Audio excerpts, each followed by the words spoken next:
We have a remote start installed 2012 Dodge Challenger. This vehicle is a push to start. We added the remote start and alarm to the factory remote. Hit lock. Got the honking horn, siren, flashing blue light right by the glass. If the vehicle is hit or any of the doors are pried open, it will fire off the alarm.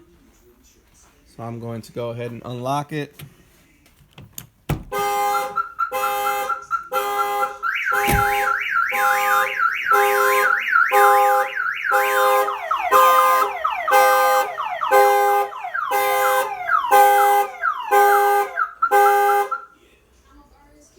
Once we hit unlock, it'll deactivate the factory and aftermarket alarm.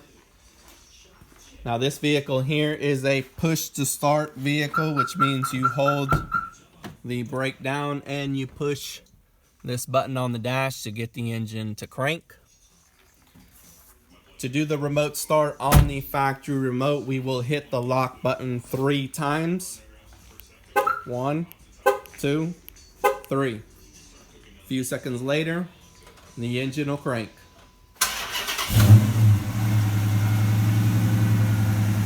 Factory remote, remote start, and alarm.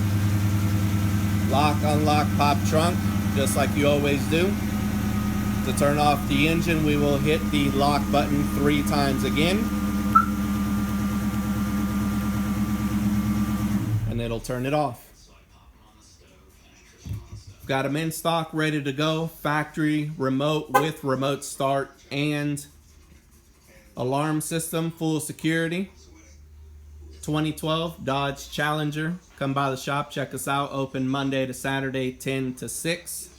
Closed on Sunday. We'll see you guys on the next one.